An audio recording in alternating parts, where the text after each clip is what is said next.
Bon, on va pouvoir commencer, hein. Ouais, je pense qu'on peut y aller. En tout cas, merci à tous de prendre le temps de venir. Ouais. On va passer 15-20 minutes ensemble pour parler d'apprentissage et d'IA générative. J'espère que vous n'êtes pas trompé de sujet, que vous allez pouvoir découvrir avec nous comment on a adapté l'IA pour faire des formateurs virtuels. Donc on va se lancer. Donc, on est Olivier et Morgane, on est les deux fondateurs de Six Freedom. On est une agence spécialisée dans les technologies immersives. Et depuis 1 an et demi, on travaille sur le principe d'avatar et comment se servir de cette technologie pour créer des sessions de formation adaptées à chaque apprenant. Moi, je suis Morgane, du coup, je suis le directeur technique. Moi, ça fait plus de 10 ans que je fais tout ce qui est interactif. Donc, je ne sais pas s'il y en a qui connaissent le logiciel Unity, par exemple. Moi, ça fait voilà, ça fait 12 ans que je suis dessus. Je suis Unity Certified Developer. Je suis aussi professeur de ce logiciel. Donc, la formation, ça me connaît. Et donc, tu peux passer comme ça. On va pouvoir présenter un petit peu ce qu'on va vous parler aujourd'hui. Ouais. Donc, rapidement, ici, nous, avec Morgane, on a monté Six Freedom avec cette vision de changer la formation et d'aider à former les gens. Notre objectif, c'est de former 1 million de personnes.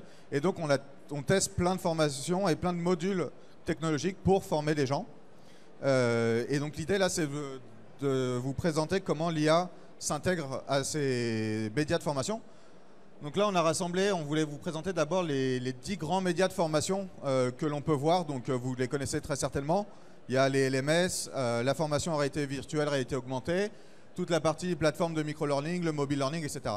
Et aujourd'hui, en fait, si on prend les 3 catégories qui sont le contenu personnalisé, avoir la capacité de rendre son contenu disponible au plus grand nombre et la qualité et l'adaptabilité de la formation, on se rend compte que c'est l'IA qui est le système le plus adaptif. En fait, chaque média va être choisi selon le besoin et l'objectif de formation. Et on se rend compte aujourd'hui que, par exemple, si on veut former aux hard skills, c'est la VR, par exemple, la réalité virtuelle que vous pouvez voir plusieurs endroits sur le salon, qui va permettre de transmettre ces hard skills. En revanche, si on veut former sur une partie soft skills, là, il faut un professeur qui soit là en permanence, et notamment la formation de pair à pair, donc avec un formateur expert. C'est ce qui est le plus performant. Mais cette typologie de formation, en fait, présente quelques problématiques, et notamment, on va pouvoir les voir avec vous. Donc, il y a beaucoup d'avantages d'avoir un formateur qui soit disponible pour vous former. Donc, vous allez être formé en petits groupes. Vous allez pouvoir bénéficier de son expérience. Vous allez pouvoir apprendre des erreurs des autres. Donc, vous êtes en fait réunis dans une salle et on vous apprend soit des langues, soit des cours de théâtre pour de l'expression orale, de la performance quand vous devez intervenir à l'oral comme en ce moment. Vous avez des retours live sur votre performance. Vous allez pouvoir continuer à développer vos compétences, mais les problématiques de ça, c'est qu'il faut avoir un formateur qui soit disponible tout le temps, qui soit capable de donner des retours aussi individuels, que vous puissiez les retenir. Et donc en fait, c'est très itératif et on a du mal à suivre son évolution. Et en plus de ça, c'est un sujet qui est coûteux. Et donc, pour pallier à toutes ces problématiques d'un formateur réel, on a créé des avatars virtuels et qui sont boostés à l'IA. Du coup, la solution qu'on a trouvée chez Six Freedom, comme vient de le dire Olivier, c'est vraiment le formateur intelligent virtuel. Moi, ce que je voudrais vous montrer un petit peu, c'est toutes les questions qu'on pourrait se poser autour de ces formateurs virtuels et pourquoi est-ce que ça répond aux problématiques qu'on vient de voir juste avant. Pourquoi? Vous allez me dire, bah oui, mais t'es marrant, t'es un formateur virtuel, c'est de l'IA, c'est la nouvelle génération, c'est la nouvelle technologie. On fait des vidéos, ça marche bien les vidéos. C'est facile, tout le monde sait s'en servir, c'est pratique. Pourquoi utiliser plutôt un formateur virtuel plutôt qu'une vidéo? Déjà, c'est interactif, donc quand on lui parle, il nous répond. Du coup, on n'est pas sur du learning passif, on est vraiment sur un learning qui est actif. L'avatar qui va représenter un humain, c'est le meilleur proxy par rapport au vrai formateur. Donc on va vraiment avoir ce rapprochement humain et social. Et en plus, on peut personnaliser son physique. Alors vous allez me dire, bah, c'est rigolo de personnaliser son physique. Pourquoi est-ce qu'on lui mettrait des super cheveux ou des super lunettes de soleil? J'en sais rien. Mais en fait, il y a un truc qui s'appelle l'effet Proteus. Je ne sais pas si vous connaissez. L'effet Proteus, c'est le fait que lorsque l'on apprend un sujet et que la personne qui nous l'apprend a un lien avec ce sujet, on l'apprend mieux. Exemple, si j'apprends les mathématiques avec quelqu'un qui est Albert Einstein ou qui ressemble à Albert Einstein, eh bien, je vais mieux retenir. Alors ça paraît un peu bizarre comme ça, mais c'est vraiment sérieux. Ça a été abordé dans les laboratoires des arts et métiers, Amvalor, qui est un laboratoire qui travaille sur le learning et l'apprentissage. Et ça a été prouvé, ils l'ont fait avec typiquement Léonard de Vinci qui t'apprend des choses en mécanique et les gens l'apprennent mieux. Du coup, la deuxième question que vous allez me poser, c'est d'accord, ok, l'avatar c'est pratique, on peut lui parler, mais moi je veux de la formation en fait. Donc comment on rend cet avatar formateur? Alors pour pouvoir faire de la formation avec un avatar, il va falloir d'abord connaître le sujet de la formation. Est-ce que c'est pour de l'onboarding? Est-ce que c'est un process métier spécifique? Il va falloir aussi savoir quelle est la cible de cette formation. Mais là, vous connaissez, hein, si vous faites déjà des formations, c'est un petit peu les mêmes questions. Est-ce que c'est pour les jeunes? Est-ce que c'est des apprentis? Est-ce que c'est des cadres? Est-ce que c'est des seniors? Etc. Et puis, le contenu. Alors là, le contenu, c'est vraiment la partie la plus importante. Ça va dépendre de votre métier, bien sûr. Ça va être vraiment spécifique en fonction de là où on travaille. Est-ce que c'est dans l'industrie? Est-ce que c'est dans la banque? Etc. Et nous, typiquement, on l'a fait pour apprendre les langues, pour l'anglais. On vous en parlera tout à l'heure. Une autre question que vous allez vous poser, c'est d'accord, j'ai un avatar, je sais de quoi il va me parler de langue, par exemple, pour apprendre l'anglais. Par contre, quel est son physique? À quoi il va ressembler? Alors ici, on a 3 directions artistiques. Du coup, on a tout à gauche le côté cartoon, tout à droite le côté réaliste, et au milieu, on a le semi-réaliste. Le cartoon, c'est très bien si on veut avoir un petit côté fun, si on est sur des personnes plutôt jeunes, pour avoir un attrait, donc pour, par exemple, dire que notre entreprise, elle est jeune, elle est dynamique, etc. C'est intéressant. Et le personnage réaliste qui est à droite, il va être plus intéressant sur des sujets comme un peu plus sérieux pour de la banque, par exemple, ou des choses comme ça. On va créer plus d'empathie parce qu'il va être plus réel. Mais moi, je vous conseille le semi-réaliste qui est au milieu pour 2 raisons. La première raison, c'est que faire du réaliste, ça demande un temps de travail qui est très poussé. Et donc, ça demande un coût qui est beaucoup plus élevé. On a une marche de coût qui grimpe d'un coup entre le semi-réaliste et le réaliste. Et en plus, le réaliste, il a ce côté... si on veut faire du très très réaliste, on va tomber dans ce qu'on appelle l'uncanny valley. Alors je ne sais pas si vous connaissez, mais l'uncanny valley, c'est quand quelque chose ressemble tellement à un humain que les petites imperfections font qu'on va avoir un peu un malaise. Ça se voit souvent sur des robots qui ont l'air humains, mais on se dit ça sent qu'il n'est pas humain, il est un peu bizarre lui. Il fait un peu peur. Donc le semi-réaliste, c'est vraiment le good to go, quoi. Après, vous allez me dire, bon, ok, c'est bien, j'ai son visage, je sais de quoi il va parler, etc. Mais pourquoi l'IA générative, en fait? Parce que des avatars qui parlent, on avait déjà ça, genre dans les jeux vidéo, etc. Enfin, on connaît par cœur, quoi. Pourquoi l'IA générative, elle vient avoir un intérêt ici? Eh ben, dans un jeu vidéo, on va avoir des dialogues qui vont être toujours les mêmes. On va refaire le scénario en boucle. Alors vous allez me dire, oui, mais on peut faire 12 scénarios. Oui, d'accord, on peut faire 12 scénarios. Mais on va falloir travailler pour faire ces 12 scénarios. Ça va être long. Puis à chaque fois qu'on en veut un, il faut refaire tous les dialogues. Et puis quelqu'un qui fait ce dialogue-là, il fait non, mais je l'ai déjà vu celui-là, je connais par cœur, je vais passer au suivant. Alors que là, on fait quelque chose qui ressemble au formateur réel, à quelqu'un qui s'adapte, à quelqu'un qui... On va pouvoir gérer, par exemple, son passé, son histoire, son contexte, ses valeurs de l'entreprise. On va pouvoir créer vraiment quelqu'un qui va être humain, qui va passer des choses et qui va pouvoir sortir du script un petit peu, qui va pouvoir ah ouais, t'as essayé de changer un peu, mais regarde, on va retourner dans le script, je vais essayer de le gérer. Ah, mais là, t'es un petit peu innovant sur ta manière d'aborder les choses. C'est intéressant. Par exemple, si on veut gérer un cas de crise ou des choses comme ça, dans un script, des fois, ça n'existe pas et on se dit bah ouais, mais bon, ce type de client dans mon script d'e-learning, je le connais par cœur, j'ai pas besoin de le faire. Et donc là, c'est assez intéressant là-dessus. Et par exemple, on peut créer des scénarios. On peut imaginer qu'au lieu de faire un formateur virtuel, on fasse un client virtuel. Par exemple, pour une banque, on a un client qui arrive et qui se dit ah, c'est n'importe quoi, ça marche pas, j'essaie de me connecter, ça marche pas votre truc, je vais me barrer. Et donc là, on va pouvoir faire un peu du jeu de rôle avec lui sur un avatar qui est intelligent. Comment nous, on crée l'adaptive learning avec ça. En fait, dans les IA génératives, donc vous connaissez ChatGPT, etc., on interagit avec du texte. Donc nous, quand on a fait des applications, c'était souvent, on parle, c'est retranscrit en texte, ou alors on écrit directement sur son ordinateur ou sur son téléphone, ça nous répond, et l'avatar il bouge, il parle, etc.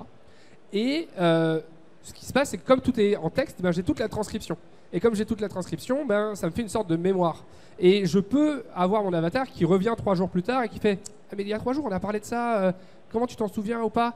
Et du coup, on peut vérifier les connaissances si elles ont été retenues, même plusieurs jours après. On fait de l'analyse aussi sur ce que la personne a dit. Du coup, on peut connaître un peu de contexte. On peut savoir « Ah oui, ton prénom c'est ça, donc je vais te parler par ton prénom. » Ou alors « Ah mais j'ai vu que tu réagis plutôt comme ça, donc je vais m'adapter pour essayer de te mettre en difficulté. » Ou des choses comme ça. Donc comme le ferait un peu un vrai formateur. Et là, bah, je voudrais vous montrer un peu un exemple qu'on a fait nous avec pour de l'anglais. Donc on a un client à nous qui s'appelle Étienne, qui a monté une startup d'apprentissage des langues qui s'appelle Spiku. Je ne sais pas si vous connaissez, ça ressemble un peu à Duolingo. Et il a plus d'1 million d'utilisateurs.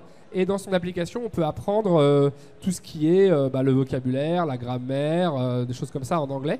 Mais on ne peut pas s'entraîner à l'oral.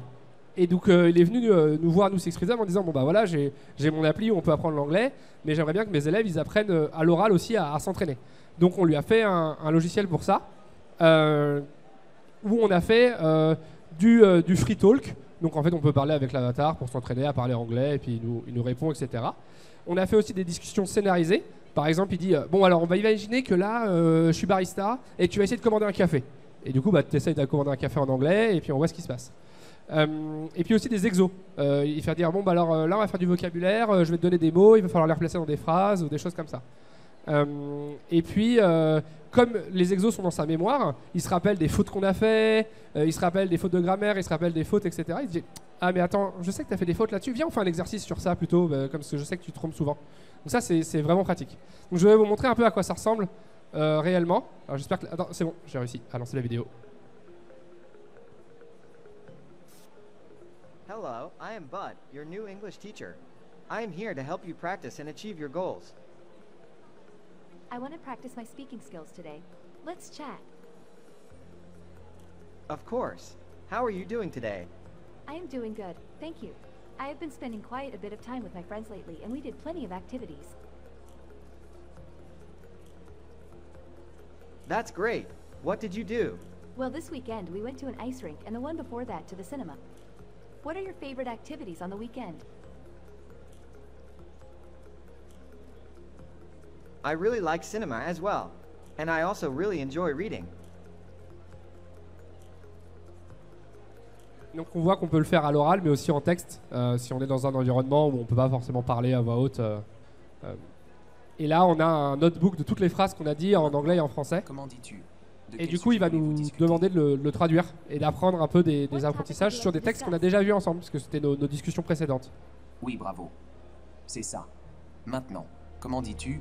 Je suis votre professeur d'anglais personnel. Voilà.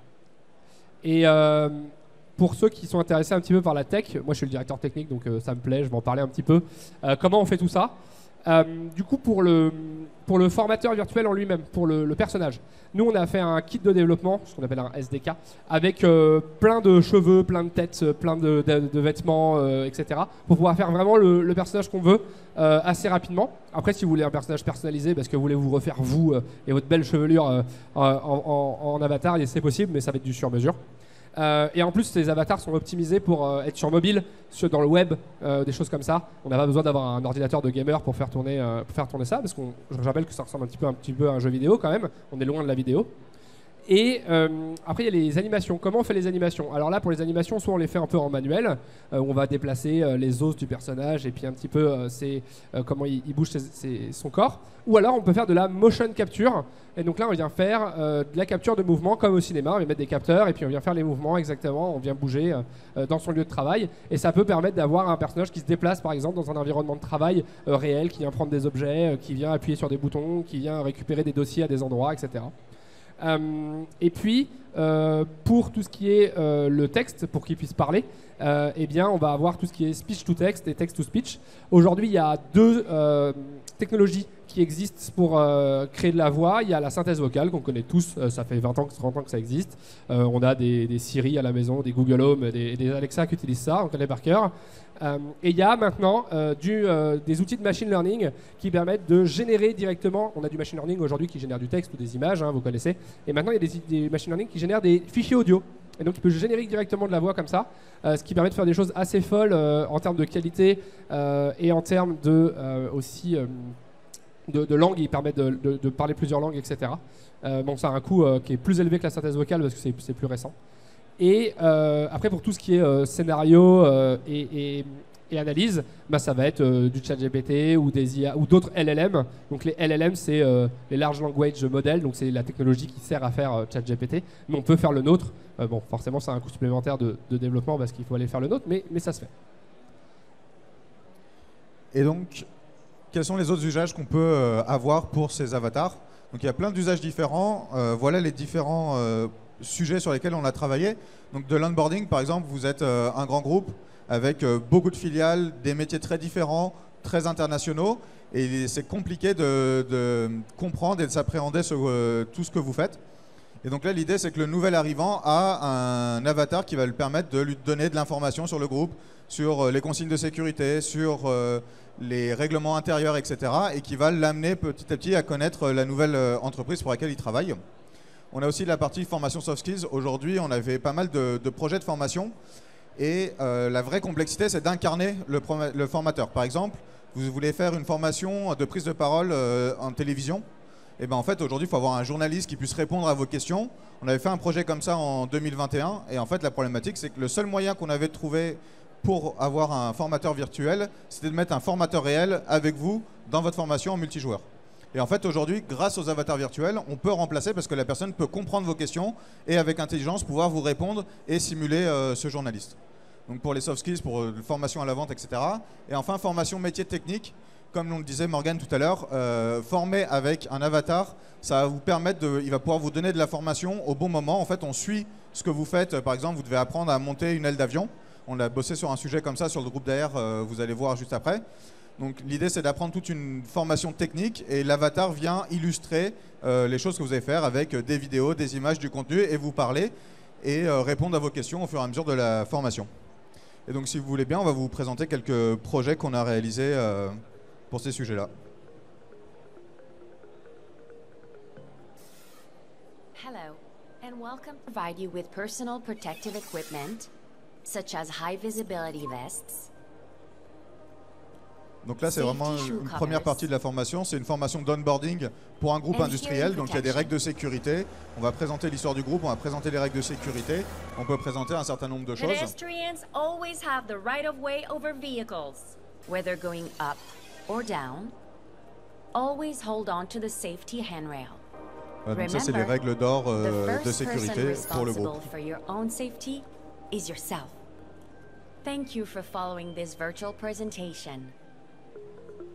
Hey Clara, congratulations on your new Et là, on est sur job. de l'onboarding. My name is Ava. I am here to accompany you and help you settle into your new occupation at Six Freedom. You can ask me anything and talk to me if you ever have a problem. I will do my best to advise you and offer On est sur un support. avatar cartoon, comme je disais tout à l'heure, qui était plus la génération des jeunes pour les I was apprentis. wondering who is in charge of human resources and pay at Six Freedom. It is Olivier Heim who is in charge of this for your department. Here's his contact information. Thank you. Do you have any other questions? Yes. I still sometimes get a bit lost between the different buildings. Do you maybe have a map? Sure, here it is. That's great. Thanks for your help. You're welcome. Do not hesitate to ask if you need further assistance. Et on avait fait un peu de customisation aussi des vêtements pour avoir son propre Ava par employé. Bonjour, moi c'est Renaud. Ça, c'est une expérience qu'on a créée avec Docerta pour le groupe Renault. Et donc, ils viennent de sortir la nouvelle R5. Et l'idée, c'est de créer une nouvelle interface de communication dans la voiture pour vous aider à assister dans la conduite et profiter de toutes les possibilités de l'automobile. Normalement, cet avatar qu'on a créé devrait être dans le tableau de bord de la prochaine R5. Je Donc, serai là quand pour vous irez aider à acheter votre optimiser prochaine R5, vous le penserez à chargement nous. de votre batterie. Donc, personnellement, j'ai hâte de le voir. J'irai Je en pourrais concession également Renault vous pour aller, proposer le mode de conduite parler le avec plus Renault. adapté à vos envies. Ils l'ont présenté au salon de l'automobile l'année dernière.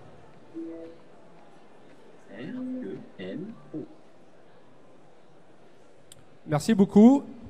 Si vous voulez nous retrouver, on est sur le stand M92 à côté de la conférence de Paris. Et puis n'hésitez pas à venir nous poser des questions. Et si vous avez des questions maintenant, je peux vous tendre le micro.